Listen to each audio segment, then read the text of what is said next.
Hello and welcome. I've got a special one for you today. I'm going to show you how to solve the case from the finals of the Excel World Championships 2024 based on the legendary game World of Warcraft and designed by David Fortin and Andrew Grigalinovich.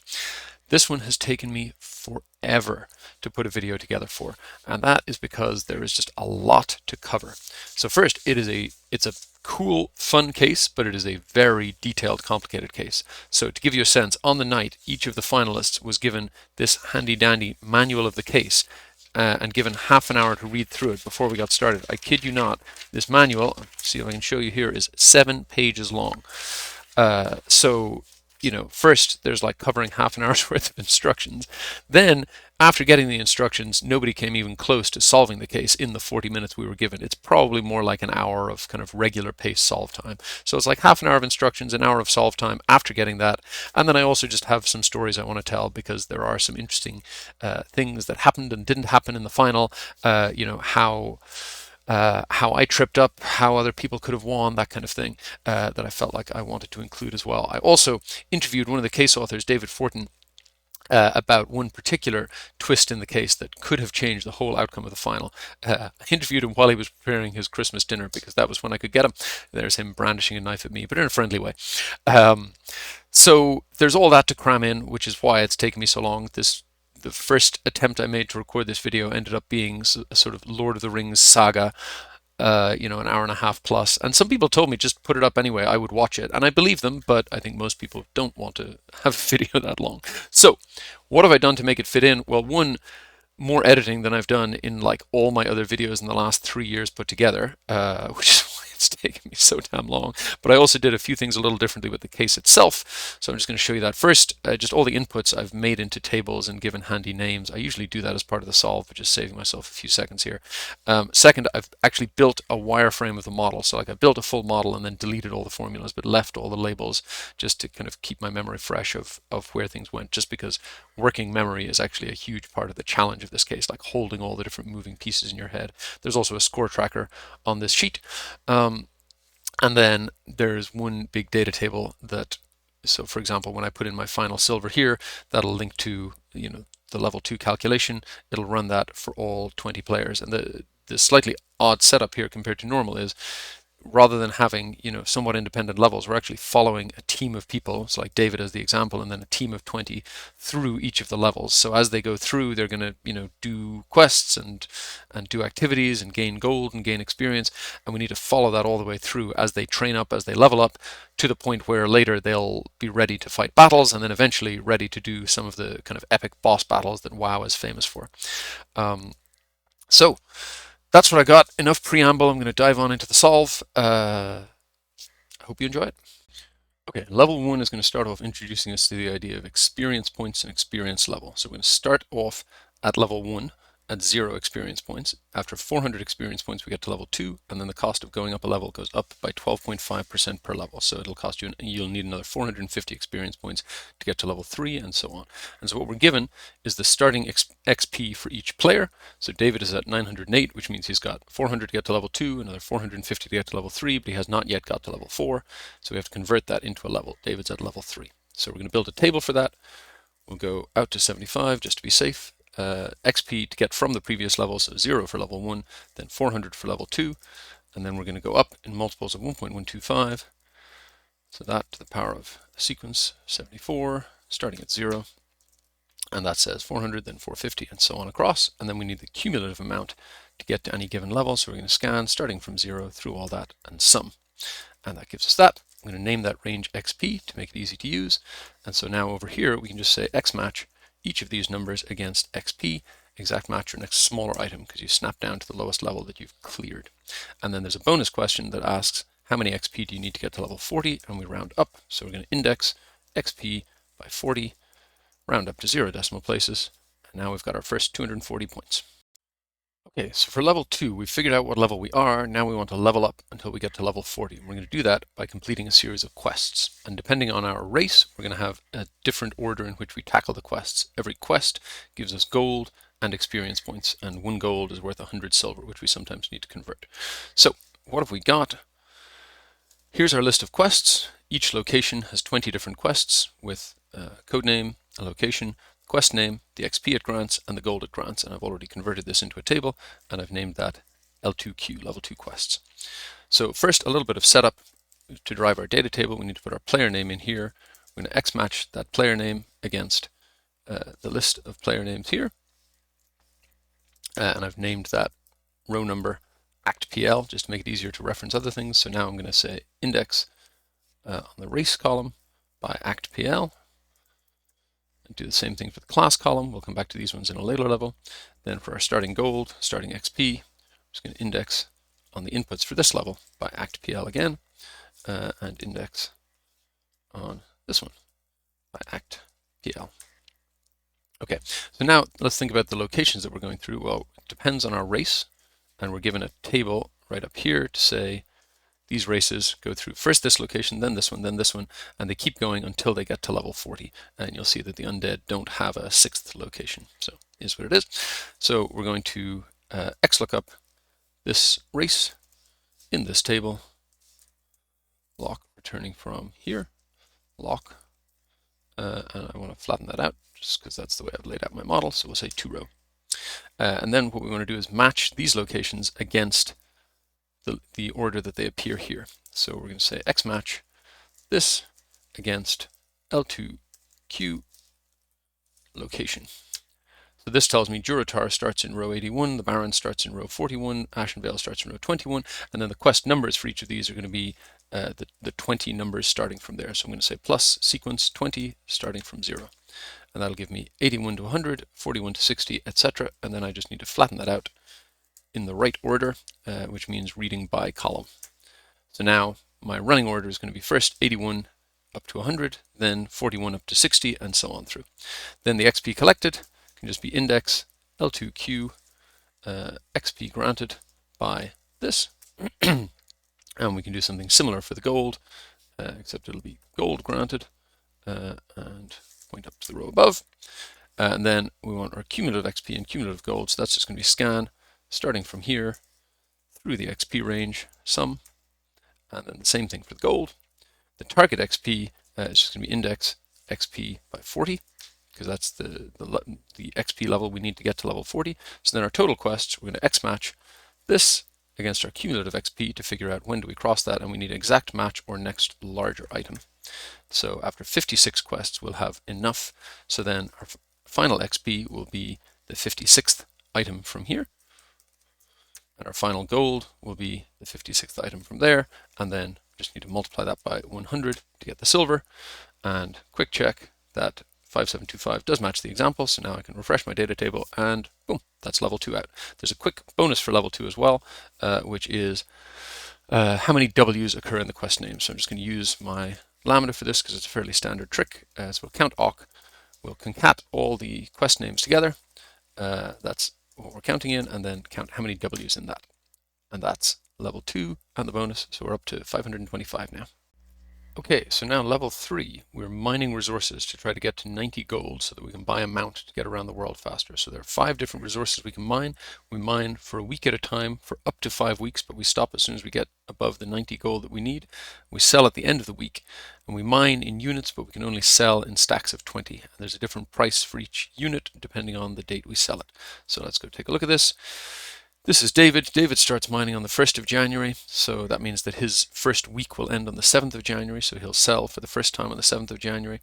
In week 1, he mines 999 units of copper, so he can sell 980. In week 2, he mines 354, so if it was just that week, he could sell 340, but he also has 19 left over from here, which will get him over 360, so he can sell an extra stack because of the carryover. So first thing we need to do, obviously, is work with these colors. I've got a macro for that. So we're going to, oops, probably included that. So the macro just fills each cell with the color index. So we say colors, and then we'll do the same thing for the legend. And then we can look these up. So say XLOOKUP all of this in all of this, returning from all of this.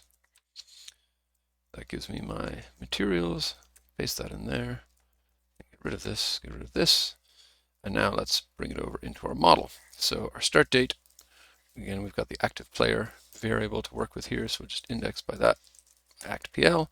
The week, just going to be a sequence of 5.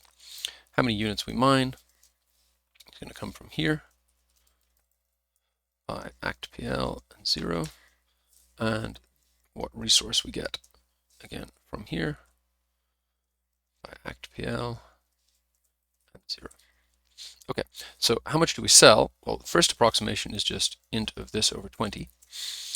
But then you got to think about what's unsold. So here we've got 999 minus 49 times 20. So we sell 20 stacks, which is 980 units. We have 19 unsold. So then the next week we would be selling 17, but there's also a carryover. So how do we think about the carryover? Instead of just having this week's amount, we'll have all the carryover from previous weeks of the same material. So I'm going to sum the unsold units where the material is this week's material, and we're just going to lock the starting columns for each of those. Closing bracket. And so now we can sell 18 there. We have minus 6 left over, but that's kind of cumulative with the 19, so don't worry about that. And now we have what we sell of each thing each week. The sale date is going to be a sequence of 5 rows starting from this plus 6, so 6 days after the starting date, and in steps of 7. So first the 7th of Jan, 14th, 21st, and so on. Then the sale price, we got to use this table, which I have named ore price. So we're going to say index ore price x match the date against ore price date, and x match the material against ore price headers. So then our sales is going to be the sale price times the units sold. Sorry, not the units unsold, but the units sold. And then our cumulative gold is going to be a scan starting from our previous finishing gold through our sales and sum. Then how many weeks do we need? We need to get to 90, so we're going to x match 90 against that, exact match or next larger, because we need at least 90. So then our final gold is going to be whatever gold we have in that week minus the 90 that we spend, and our final silver is just going to be that times 100. And then if we recalculate, my data table is misbehaving at the moment, so I'm just going to change something, change it back, recalculate, there we go. So now we've got the first 3 levels, we're up to 705. Okay, so in level 4, we're introducing the concept of a game stat. So like if you're a warrior, your stat is armor. If you're a spellcaster, your stat is intellect. And we're going to complete quests just like we did in level 2, but this time we can go through the quests in any order we want. And in addition to granting gold and XP, the quests will also grant items. Some items boost certain stats, so we're going to go through the quests in the order that will pick up that'll boost the stat that we're interested in as quickly as possible. So let's see what that looks like. We've got a list of quests. Location and name are kind of irrelevant. The item granted connects it to the item table over on the other side. Then we've got XP granted, gold granted. Then over here we've got, again, item name, what class it's available to, what stat it boosts, how much it boosts it, and what slot it goes on. So, and then over here for each class, we've got the associated game stat and target. So I'm just first going to pull that into my working model here. I'm going to XLOOKUP this in here, returning from here. I'm also going to get my starting stats for the level. So my starting XP, we didn't gain any XP by mining, so that's just from 2 levels before. Gold is where we ended the last level, and our stat starts off at 0. And then the key thing we need to figure out is what is the usable stat that we get from here. Now, quick sidebar here, because the nuances of this are basically what decided the outcome of the final, because the difference between Michael's finishing score of 905 and mine and Andrew's of 845 was exactly a misunderstanding of here. Very possibly the same thing for Jakob and Chris as well. I know they kind of picked up some points by guessing on later levels, but had some issue here as well. I don't know if it was the exact same one. But so the issue here is, here, like, you're a warlock, you have intellect. Well, everything that benefits intellect is available to a warlock, and also to priest, and also to mage, and everything that, you know, benefits armor is available only to warriors, and so on.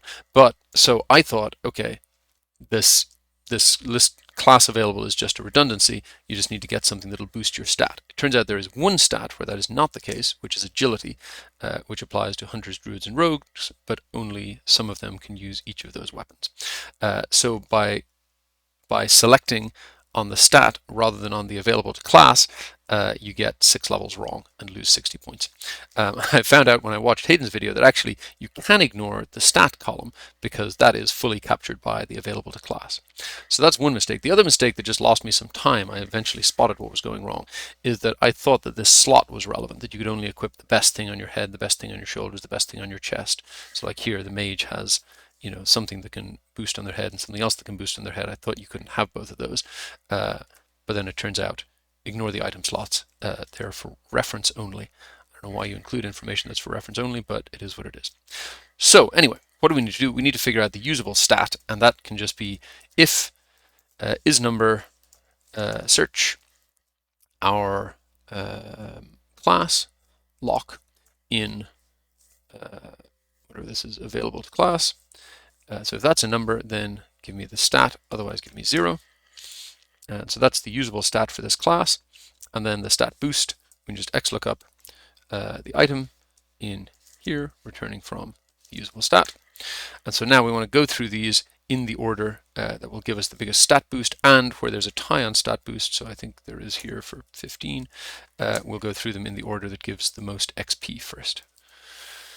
So we're going to come here, we're going to filter L4 quests, sorry, not all of it, because I only want the XP, the gold, and the stat. So just the last 3 columns, where L4 quest stat boost is greater than 0. So those are the quests that I can complete, and then I want to sort that by column 3 first, and then by column 1, and I want them both to be in descending order. So then we're interested in the cumulative stat boost because we want to go until we hit our target of 80. So we're going to scan 0, choose calls of this, column 3, sum, and then to figure out our total number of quests, we just X match our target against that, exact match or next larger item. And then to get our finishing stats, we just want to first take the first 4 rows of these, then sum them up. So we'll say bycol that sum, and then add our starting values for each over here. And that tells us our finishing XP, gold, and final stat. And if we refresh our data table, I don't know why my data table is misbehaving. Change that, change it back, refresh our data table, and now we've got 905. Okay, so now we're in level 5, and our aim is to level up to level 60, and we're going to do this by completing a series of dungeons. Dungeons are, as far as I can tell, basically similar to quests, except that you can complete the same dungeon over and over again, and we want to figure out how much money we collect. So we're going to get experience and gold for completing dungeons, just like we did with quests. We're also going to get items. The trick with the items is we're only going to keep one item from all our dungeons, and it's going to be the one that boosts the stat that we're able to use the most, and we're going to sell every other item. So we're interested in how much money we end up getting from both the gold for completing the quests and the gold for selling things. So let's see what data we've got. So we've got 10 unique dungeons here, but there's 3 rows for each because different things happen the first, second, third time you go through each one, and then cycles back. So each one has a minimum level. So we got to level 40 before, so everybody can do the Scarlet Monastery, but you have to level up a bit to be able to do the Resorphin Downs and so on through the rest, except that I think one person does randomly make it to level 41, which does complicate this level a little bit before getting here, but anyway. So then the XP it grants, the gold it grants, and then the gear, this is the bit that rotates around. So the first pass through a dungeon, you get the weapon in the first row, second pass, you get the weapon in the second row, third row, then back to the first, second, third again. And each gear item has a sale price, it has a stat that it benefits, and an amount, and a class that can use it. So just like before, we're going to calculate a usable stat. So we're going to say if isNumber search for our class lock in here, which is L5. So if that's a number meaning that our class is in there, then we give the stat amount, otherwise we give 0. That's the usable stat. And then, so you could think of this as modeling, you know, 1 row for each time you go into a dungeon. So you might have like 4 rows for Scarlet Monastery and then 6 rows for Resorphin Downs and so on. But the way I've chosen to model it is just one row for each unique dungeon that you're going to face. So we'll pull out the stats for each dungeon, which is the min level, the XP granted, the gold granted, and then for each one I'm going to say what's the target level we want to get to, and that's just the minimum level to go into the next one, except for the last one where we want to get to level 60 because that's our goal for this level. So then we want a target XP, which is going to be indexed on that XP range by that. And then we want our starting XP, which for the first round is just going to be the ending XP from the previous level. And then we want to figure out how many rounds are we going to have to go through this dungeon to get to this target XP. And I'm going to start with an if, because like I said, there is one character who gets to level 41 before getting here because of the experience they pick up in level 4 or something. So we're going to say if this is greater than the target, then 0. Otherwise, we're going to take the target minus the start divided by the XP granted, and you can see that gives us not a whole number, so like 30% of a trip through this will do it, but you can only do whole numbers of trips.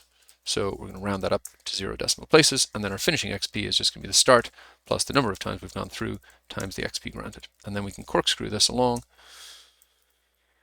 to figure out how many times we go through every dungeon. I don't know why it is doing that, but never mind. Okay. So now I need to pull in some information here about the sales price, the stat amount, that kind of thing. So I'm just going to get a row number by cycle. So we're going to do sequence of 10 rows, 10 dungeons, and 3 columns. And that'll just say, you know, the first time through here is row 1, second time is row 2, third time is row 3, 4, 5, 6, 7, 8, 9, etc. Then I want to figure out how many rounds do I do of the first one, of the second one, of the third one. So for example, here where I'm doing 6 trips through, that'll be 2 of the first one, 2 of the second one, 2 of the third one. When I'm doing 5, it'll be 2 of the first, 2 of the second, and 1 of the third. So lots of ways you can calculate that. I'm going to go round up this divided by 3 to 0 decimal places. So in other words, so 1, 2, or 3 means we'll always do the first one once. 4, 5, or 6 means we'll always do the first one twice. And then same way for the last one, you'll only get to it if you have a full round, so you can round that down to 0 decimal places. So 1 or 2, you don't do the last one. 3, you do it once. 4, 5, you do it once. And 6, you do it twice. And then the middle one, we can just say the total number of rounds minus that minus that. Okay, so then what stat boost do we get? It's just going to be index on the usable stat boost by, what is this, W68. I don't want to click on it because it'll include the sheet name and that drives me crazy. So that's our usable stat boost. Just going to keep the format so it's easier to see the blanks. And I also want to get the sales price. So again, we'll come over here and index on the sales price by W68 hash. So now we've got how many rounds did we do, we've got the size of our stat boost, and we've got our sale price. Now, the highest stat boost, which in this case is the 115, is the one that you're going to keep. But important, we're only going to get the stat boost if we get there. So for example, this 27, we never get there, so we're not getting that stat boost. So I'm going to take this, I'm going to multiply it by this is greater than 0. And that'll zero out a couple of those. These are the stat boosts that we actually get. So now we want to figure out our gold. So our starting gold is just wherever we ended the previous level. Our quest gold is just the gold granted times the number of times we complete each quest. And then the complicated part is the sale gold, because it's going to be this number of rounds of each one times this sales price, but we'll have to subtract off the max stat boost. So let's just figure out, first of all, how many items are we selling? So it's going to be the rounds by cycle. That's how many times we complete each one, but then I want to subtract off the one that gives me the max boost, which is here. So I'm going to take this, I'm going to say minus this up here, this stat boost is equal to the max of that stat boost. And so that'll subtract off the 1 over here. So this was 221, now it's 220. That's exactly what I want. Then I want to take all of that, multiply it by the sales price, which is over here. And then I just want to sum that up. So I'll say sum. That's my sale gold. So then my final gold is that times 100. 24139, does that? Yes, that matches. And we'll just also do the final stat, and that is going to be our previous stat, the 85, plus the max of these, because we keep the item that boosts it the most. And our final XP is going to be, again, our starting XP. Sorry, no, we've got a final XP calculated here, so we just need to point to there. Okay, and then my data table is acting funny, but I think if I change this and change it back and then recalculate, it is still... Okay, something is going funny with my data table today, so it's moody about recalculating. But anyway, I didn't change anything else, I swear. Just kicked it a few times, made it recalculate, and now we've got the first 5 levels out, and we're up to 1,125. Okay, level 6. Now we're getting into player versus player battles. So we're going to convert the earlier stats that we've come up with into a health pool and a combat stat for each player, and then we're going to get them to fight against each other and see how long those battles last. So there's a whole lot of details on it here, but main thing is based on your class and your stat, you're either a healer or a damage dealer, meaning you either have a certain number of healing per second or damage per second, and then you have this formula to convert to get your battle stat, which is your healing per second or damage per second, and your health pool based on some multiples according to your class. So let's go fill those in. Your battle stat is your game stat times your combat multiplier. So your game stat is just the stat that you finished up on there. Combat multiplier, we're going to XLOOKUP our class in this table here, returning from combat multiplier. I'm also going to make one little tweak here, which is I'm just going to make the combat multiplier negative for the healers, because that's the easiest way for me to work with healer versus other. Now, for the health pool, it's your experience level, and everyone's at level 60, times your times a flat multiple of 50 points, times the class's HP percent. So we're going to look up again the class in here, and return from here. And then we'll multiply all of those together, and that'll give us the health pool. And now bonus 6 asks, what is the total health pool of all 20 players according to level 6 rules? So now I'm just going to crack open my data table here. We can refresh. It's still acting weird. Refresh again. Now it's working. And then just say sum of these health pool. Okay. So now we're up to, oh, we're not up to 515. Come on, get the data table right. We're up to 1275. Now, if you have a sharp eye, you might notice something here, which is that aside from the data table, all that's going on here is I'm adding up the health pool across all the levels. And the health pool is a function of the experience level, but we know from the narrative that everybody's at level 60, a fixed multiple, and the class HP percent, which is just a function of where are we? Just a function of your class here, which we always have right from the start, and the HP percent from this lookup table. And what that means, and I screamed when I first realized this, is that although this bonus says that it depends on level 6, it actually only depends on the level 6 logic. It does not require you to have solved level 6 or to have solved level 5 to set up level 6 or anything like that. And none of us realized this. This bonus was worth 150 points, and the gap between first and fifth was 60 points. So literally any one of the top 5 players could have solved this question in probably a minute and won the final, which is just wild to me. But none of us did. I'm going to switch over to my interview with David, because we are going to talk a little bit more about that. Okay, so David, I have to tell you, and then I'm going to be curious to know if this was on purpose or not, but the day after the competition, I looked at this case again, I looked at this third bonus, and realized that even though it was based on the logic of level 6, and even though level 6 was based on level 5 and 4 and 3 and 2 and 1 and so on, that actually you didn't need to have level 5 solved or anything solved to solve bonus 3. And I think I might have screamed. Or certainly I felt you felt a rage, because I mean, I don't know if you remember the number, but like this bonus was worth 150 points, and the gap between first and sixth place, I want to say it might have been 130. Like between first and fifth was 60. So like I think anyone in that top 6, if they had noticed that bonus and realized they were able to do it, could have got 150 points in like about a minute of work and won the finals. That's it is crazy. Wild to me that it turns on that. And I noticed, like Andrew mentioned it to me, but I also noticed when I watched your video intro back that there was like a real emphasis when you said that most of the levels require you to have solved the earlier thing. Note that it is impossible to solve most of the levels without correctly solving previous levels first. Subtle hint from me, and apparently for Yeah. everybody else as well. But I'm curious, like, was that, were you hoping that somebody would kind of spot that, would pick up on Yeah, the hint? I have to be honest with you. Like Andrew did a lot of the bonuses at the very end. Maybe it was because I'm the one. At first, he wanted the AI voice to read the script and everything. I was like, dude, I'm gonna make the voice. It got like for the intro video, and he said you need to put emphasis on most. Like so like and he never told me. So I'm completely transparent right now. So.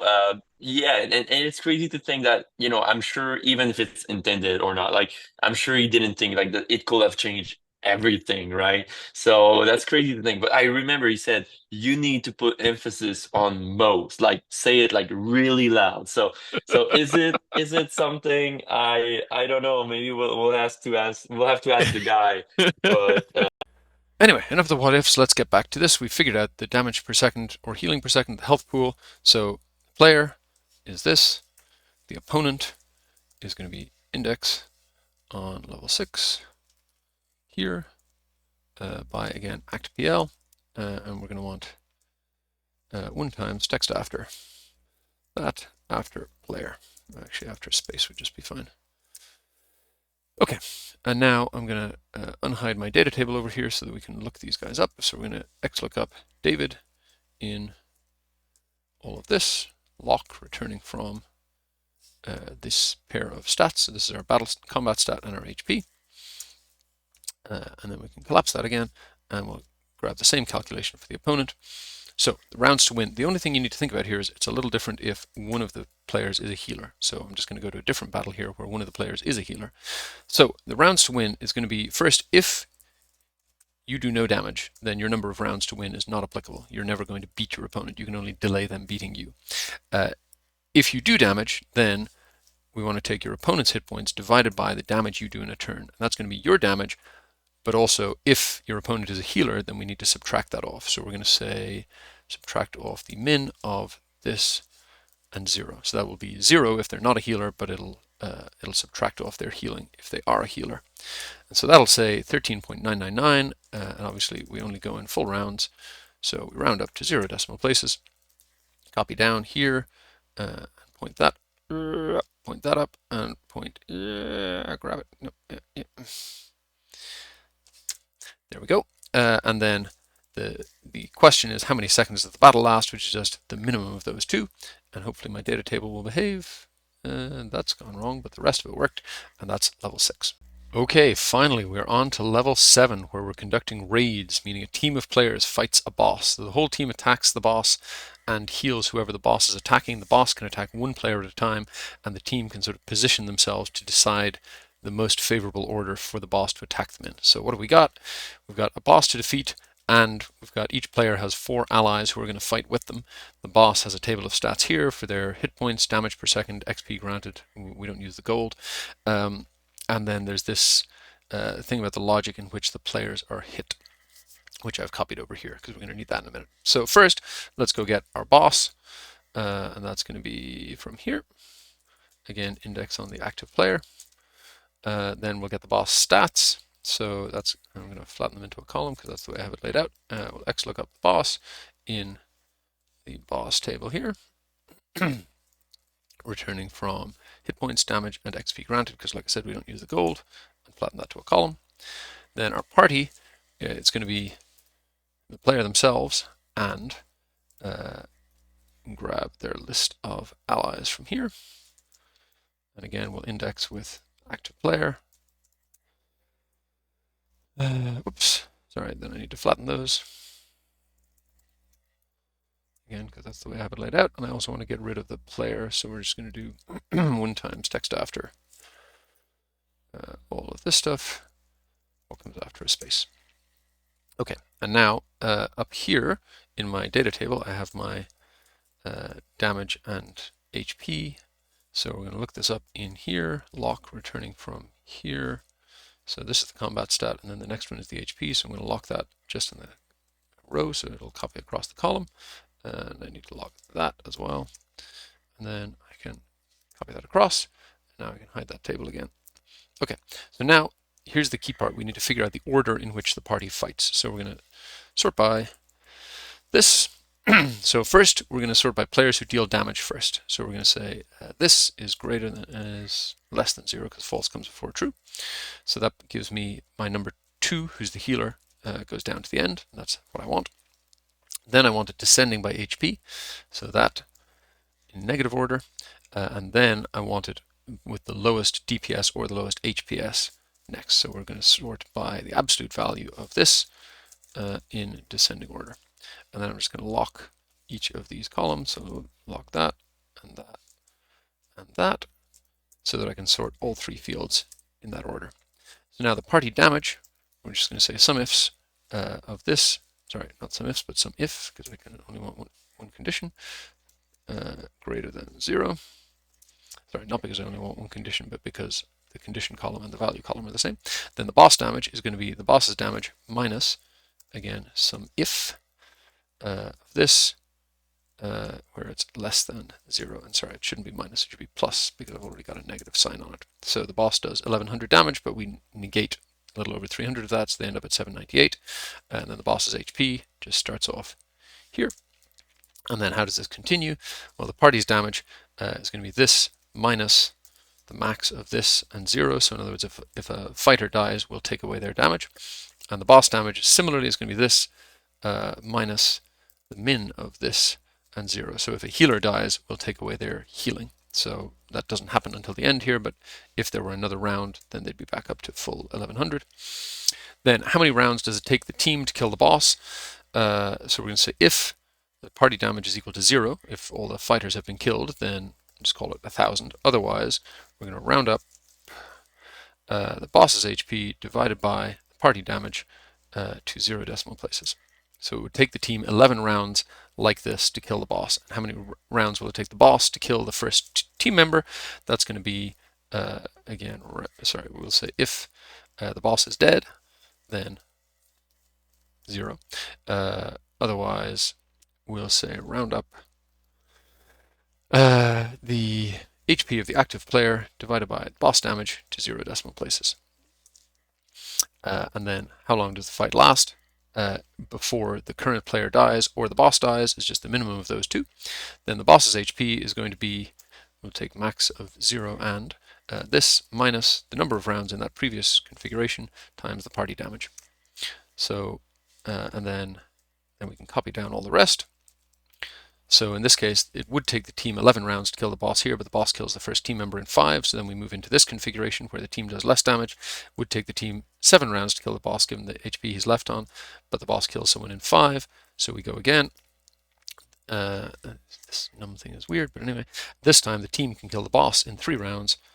So then the boss is dead. And again, that's acting weirdly. So the total number of rounds is just going to be the sum of these. And the team XP boost is just if they beat the boss, then they get the XP boost. So we're going to say if, how do we know they beat the boss? Either the boss is at 0 when we get to the last stage, or the team rounds is less than the boss rounds in the last level. And if that condition is met, then we want the XP granted times 5, otherwise 0. Okay, 2 slight corrections here. First, I said if the boss's HP, I meant obviously if the boss's HP equals 0. And second, the last sort order here I had the wrong way around. That's supposed to be a 1 and not a -1. It doesn't actually make a difference on level 7, but it will make a difference for the bonus. So then if we recalculate, boom, that's level 7 out. Now bonus 6 asks the total XP of all 20 players when they finish their fight on level 7, which is just a matter of data tabling this XP boost plus the total XP that they finished level 6 on, which is these 2 columns here. So we should just be able to sum those up. And that's, what the heck is that num thing again? Okay, never mind. So this is what it's all been building up to. We're on 1990 out of 2000. The last bonus question is only worth 10 points, but it is the epic story that we've been building up to all along. I'll let David give you the intro from the original video. Their ultimate goal is to raid Molten Core and defeat the iconic boss Ragnaros, the Fire Lord. Look at this guy, he's terrifying. To 500,000 HP, it's more than all the other bosses put together, and 2,650 attack. Can we defeat him? Let's find out. going to grab our level 7 model, copy it down here. It'll mostly stay the same. We'll change this to Ragnaros. There he is. Then we're going to put in full team here. So that's just sequence of 20 because that's how I've named them. And then we just need to copy this part down and sum up the number of turns. And look at that, we survived 111 turns. We defeat Ragnaros the Almighty. And I finally finished this bloody video. That's all I got. Thanks for watching. See you next time.